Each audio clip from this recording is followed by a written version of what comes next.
ఉపా చట్టం unlawful activities prevention act. Conventional టర్మ్స్లో దీన్ని దేశద్రోహానికి సంబంధించి నమోదు చేసే చట్టం అని కూడా అంటుంటారు. బత్సలపల్లి జోసెఫ్ అలియాస్ ప్రశ్న రావణ్ అనే యూట్యూబర్పై ఈ కేసు రిజిస్టర్ అవటం, అతనికి కోర్టు బెయిల్ నిరాకరించడంతో ఈ చట్టం గురించి తెలుసుకోవాలని అందరిలోనూ ఒక ఆసక్తి నెలకొంది. 4 కేసుల్లో బెయిల్ తెచ్చుకున్న రావణ్ 5వ కేసులో మాత్రం బెయిల్ రిజెక్ట్ అవడంతో రిమాండ్ అవ్వక తప్పని పరిస్థితి. అసలు ప్రభుత్వం రావణ్పై ఈ కేసును రిజిస్టర్ చేయడానికి రీజన్స్ ఏంటి? ఈ కేసు తీవ్రత ఎంత? అసలు ఉపా చట్టం కింద కేసును ఎవరిపై పెడతారు? టెర్రరిస్ట్ ఆర్గనైజేషన్స్ మీద పెట్టే ఇలాంటి ఓ చట్టం ఎవరి మీదైనా పెట్టే అవకాశం ఉంటుందా? అసలు ఈ చట్టం ముఖ్య ఉద్దేశం ఏంటి? దేశంలో ఉపా చట్టం కింద నమోదైన కేసుల్లో సెన్సేషన్ అయిన కేసులు, అరెస్ట్ అయిన వ్యక్తులు ఎవరు? రావణ్పై నమోదు చేసిన ఈ కేసులో నెక్స్ట్ ఏం జరగబోతోంది? నమస్తే, వెల్కమ్ టు టీఆర్ డీకోడర్. ప్రశ్న రావణ్ దళిత క్రైస్తవ శంఖారావ సభలో మాట్లాడిన మాటలు ఈ మొత్తం కాంట్రవర్సీకి కారణమని మీ అందరికీ కూడా తెలిసిన విషయమే. ఆ తర్వాత వరుసగా కేసులు, అరెస్టులు, అతనికి ప్రతి కేసులోనూ బెయిల్ రావడం, ఇవన్నీ వెంటనే జరిగిపోయాయి. రావణ్ను అరెస్టు చేసిన ప్రతి కేసులో బెయిల్ రావడంతో 5వసారి మాత్రం అత్యంత కఠిన చట్టాన్ని పోలీసులు రావణ్పై ప్రయోగించారు. UAPA unlawful activities prevention act. సాధారణ క్రైమ్స్కు సంబంధించి పెట్టే BNS చట్టంలోని సెక్షన్లకు ఈ ఉపా చట్టానికి సంబంధించిన సెక్షన్లకు స్పష్టమైన తేడా ఉంటుంది.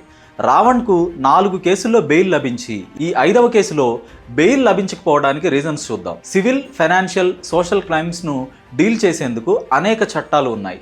ఈ చట్టాల కింద నమోదయ్యే కేసుల్లో నిందితుడు నేరం ప్రూవ్ అయ్యే వరకు నిర్దోషిగానే మన న్యాయ వ్యవస్థ భావిస్తుంది.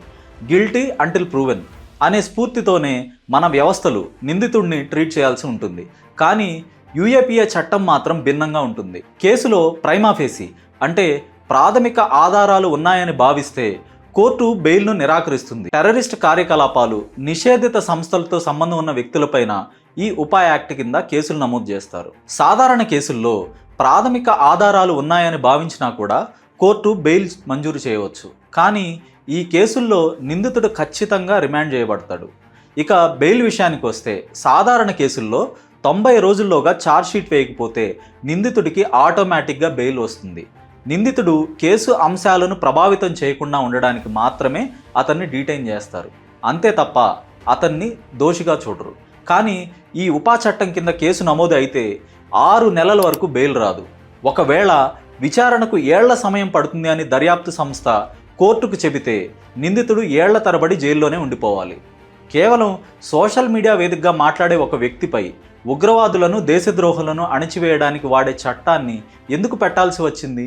రావణ్ దేశద్రోహి అనడానికి, ఈ కేసును వర్తింపజేయడానికి ప్రభుత్వం దగ్గర ఉన్న ఆర్గ్యుమెంట్స్ ఏంటి?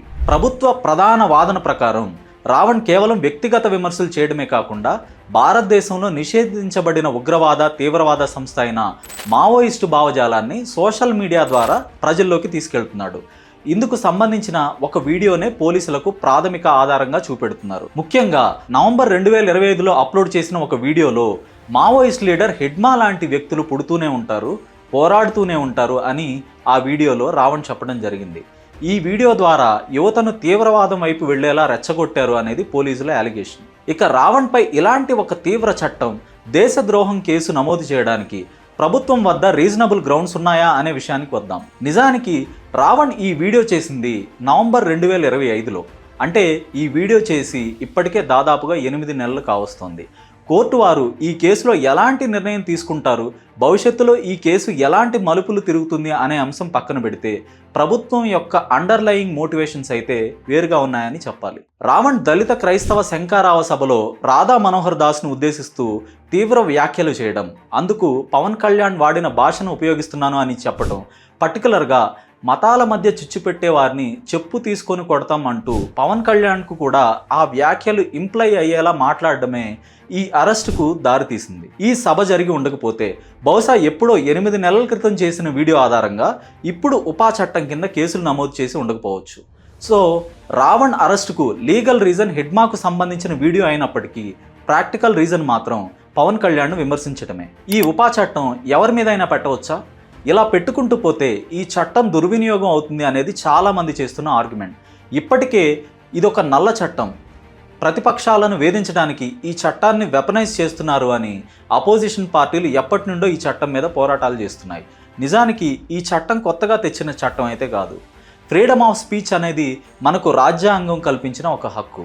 అయితే తమిళనాడులో ద్రవిడ్నాడు ఉద్యమం, నాగాలాండ్ ఉద్యమాలు నాడు కేంద్ర ప్రభుత్వానికి వ్యతిరేకంగా చాలా తీవ్రంగా జరిగేవి. ఆ ఉద్యమాల్లో ప్రజలను రెచ్చగొట్టేలా వాడే భాష, రాసే విప్లవ సాహిత్యానికి అడ్డుకట్ట వేయాలి అన్న ఉద్దేశంతో 1962లోనే ఫ్రీడమ్ ఆఫ్ స్పీచ్ అనే ప్రాథమిక హక్కుకు రీజనబుల్ రిస్ట్రిక్షన్స్ విధిస్తూ రాజ్యాంగ సవరణ చేశారు. అయితే ఈ కాన్స్టిట్యూషనల్ అమెండ్మెంట్ వల్ల మాత్రమే ఉపయోగం ఉండదు.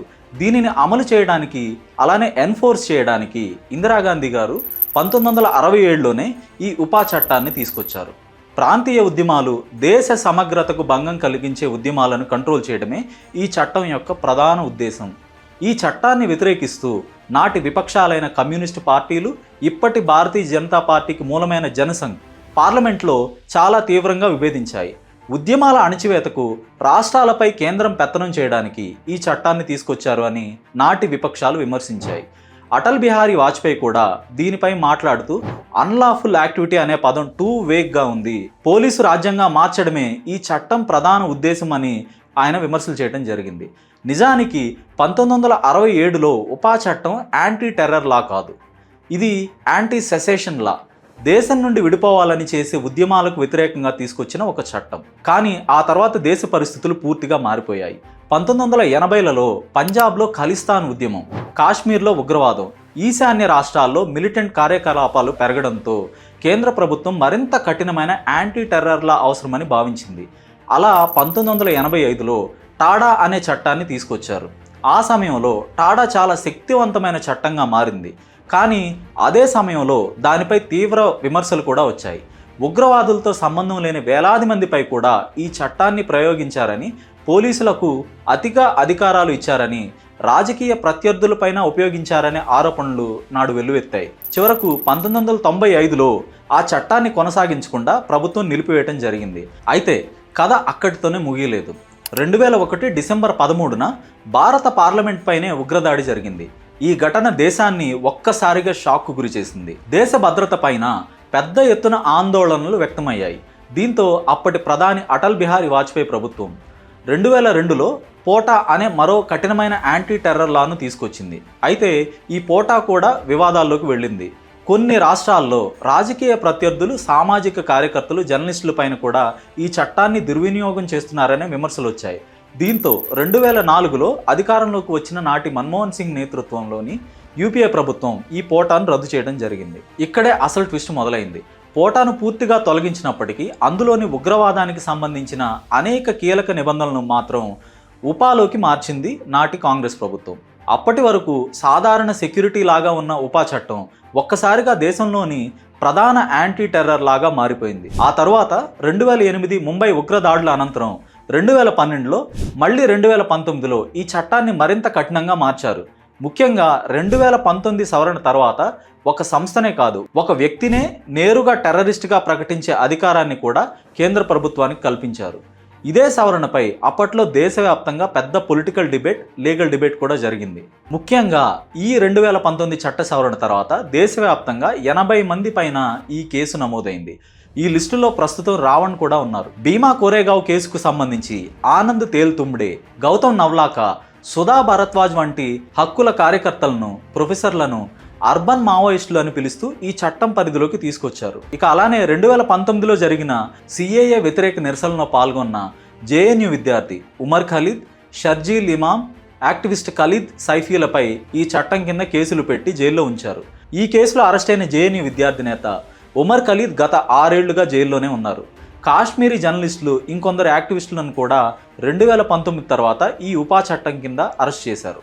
ఈ చట్టం మీద ప్రధానంగా ప్రజా సంఘాలు, మానవ హక్కుల సంఘాలు, ప్రతిపక్షాల నుండి వచ్చిన విమర్శలు ఏంటంటే, ఒక సంస్థను నిషేధిస్తే ఆ సంస్థ కోర్టుకు వెళ్ళొచ్చు, కానీ ఒక వ్యక్తిని ఉగ్రవాదిగా ప్రకటిస్తే సమాజంలో అతని ప్రతిష్ట, అతని కుటుంబం మొత్తం కోలుకోలేని విధంగా దెబ్బతింటుంది. ప్రభుత్వం తన రాజకీయ ప్రత్యర్థులను, విమర్శకులను అణచడానికి దీనిని వాడుకునే ప్రమాదం ఉంటుంది. ఈ సవరణ రాజ్యాంగంలోని ఆర్టికల్ 21 జీవించే హక్కు, వ్యక్తిగత స్వేచ్ఛకు భంగం కలిగిస్తుంది. కోర్టు విచారణ కంటే ముందే ఒక వ్యక్తిని దోషిగా నిర్ణయించడం సహజ న్యాయ సూత్రాలకు వ్యతిరేకమని కూడా ప్రతిపక్షాలు పేర్కొన్నాయి. ఇక రావణ్ విషయానికి వస్తే, పెట్టిన సెక్షన్లలో 43D5 అనే సెక్షన్ అత్యంత కఠినమైన సెక్షన్. ఈ సెక్షన్ను బెయిల్ స్నాచర్ అంటే నిందితుడికి బెయిల్ రాకుండా చేసే ఒక సెక్షన్గా భావిస్తారు. కోర్టులు కూడా ఈ సెక్షన్ నమోదైతే బెయిల్ ఇవ్వడానికి నిరాకరించే అవకాశాలు చాలా ఎక్కువ. ఎందుకంటే ప్రైమా ఫేసి అంటే ప్రాథమిక ఆధారాలను చేర్చడం పోలీసులకు అత్యంత సులువైన పని. సో ఈ కేసులో కూడా ప్రైమా ఫేసి ఉందని కోర్టు భావించేలానే పోలీసులు కోర్టుకు ఆధారాలు సమర్పించారు. ఇప్పటికైతే రావణ్ చేసిన హిడ్మా రిలేటెడ్ పోస్టు ఒక ఆధారంగా ఉంది. కానీ మావోయిస్టులతో రావణ్కు సంబంధాలు ఉన్నట్టుగా సాక్ష్యాలైతే సబ్మిట్ చేయలేదు. వారితో సంబంధాలు ఉండవచ్చు అన్నదే పోలీసుల ప్రధాన ఆరోపణ. ఒకవేళ వారితో సంబంధాలు ఎస్టాబ్లిష్ చేయని పక్షంలో రావణ్కు 6 నెలల్లో బెయిల్ మంజూరు చేయాల్సి ఉంటుంది. ఈ కేసును క్వాష్ చేయాలని రావణ్పై కోర్టుల్లో స్ట్రాంగ్ ఆర్గ్యుమెంట్స్ చేస్తే మాత్రం కోర్టు ఈ కేసును కొట్టివేసి రావణ్ను విడుదల చేయవచ్చు. ఇక్కడ మరొక అంశాన్ని మనం గుర్తుపెట్టుకోవాలి. ఒక వ్యక్తి మావోయిస్టు లేదా కమ్యూనిస్టు సిద్ధాంతాలను ఇష్టపడటం, దానికి సంబంధించిన సాహిత్యాన్ని అంటే నక్సల్ లిటరేచర్ని దగ్గర ఉంచుకోవడం లేదా చదవడం ఉపా చట్టం కింద నేరం కాదు. ఒక నిషేధ సంస్థను సమర్థిస్తూ కేవలం మాట్లాడినంత మాత్రాన లేదా పాటలు పాడినంత మాత్రాన ఒకరు క్రిమినల్ అయిపోరు. ఒక వ్యక్తి కేవలం ఒక సిద్ధాంతానికి ఆకర్షితుడే పుస్తకాలు చదవడం లేదా పాటలు పాడడం అతని వ్యక్తిగత స్వేచ్ఛ. ఆ మాటలు లేదా పాటలు క్షేత్రస్థాయిలో హింసాత్మక చర్యలకు దారితీయనంత వరకు వాటిని ఉగ్రవాద చర్యలుగా భావించలేమని సుప్రీంకోర్టు అనేక సందర్భాల్లో స్పష్టమైన తీర్పిచ్చింది. భీమా కోరేగావ్ కేసులో విరసం నేత, ఆయన తెలుగువాడే, వరవర్రావు అలానే సాయిబాబా ఇదే ఉపా చట్టం కింద అరెస్ట్ అయ్యి పూర్తి నిర్దోషులుగా విడుదలయ్యారు. నిజానికి హిడ్మా చనిపోయిన సందర్భంలో అనేక మంది లెఫ్ట్ వింగ్కు సంబంధించిన పార్టీలు, నేతలు అలానే సానుభూతి పరులు హిడ్మాకు మద్దతుగా నివాళులర్పిస్తూ పోస్టులు పెట్టారు, పాటలు పాడారు. జేఎన్యూ కేంద్రంగా అనేక ప్రదర్శనలు కూడా జరిగాయి. కానీ ఒక్కరి మీద కూడా ఇప్పుడు రావణ్పై పెట్టినట్టుగా ఉపా కేసును నమోదు చేయలేదు. ఈ కేసులో మాత్రం రాష్ట్ర ప్రభుత్వం కొంత అత్యుత్సాహం ప్రదర్శించిందనే చెప్పాలి. ఈ అంశంలో కూటమి నేతలకు భంగపాటు తప్పదు అని రావణ్ మద్దతుదారులు వాదనైతే వినిపిస్తున్నారు. ఇక ఫైనల్గా ఈ అంశం మీద సమరైజ్ చేయాలి అంటే ప్రభుత్వాలు తలుచుకుంటే ఎవరినైనా జైల్లో నిర్బంధించగలవు. అందుకు ప్రభుత్వాలకు ఉపయోగపడే చట్టాలకు కొదవలేదు. రావణ్ విషయంలో కూడా ఇదే స్పష్టంగా అర్థం చేసుకోవాలి. 4 కేసుల్లో బెయిల్ వచ్చింది, కానీ ఆ కేసుల తీవ్రత వేరు. ప్రభుత్వం కూడా ఈ కేసును నమోదు చేసిందంటే కొంత రిస్క్ తీసుకున్నట్టుగానే భావించాలి. ఎందుకంటే ఇది ఆషామాషీ చట్టం అయితే కాదు, దేశవ్యాప్తంగా చర్చకు దారితీసే ఒక చట్టం.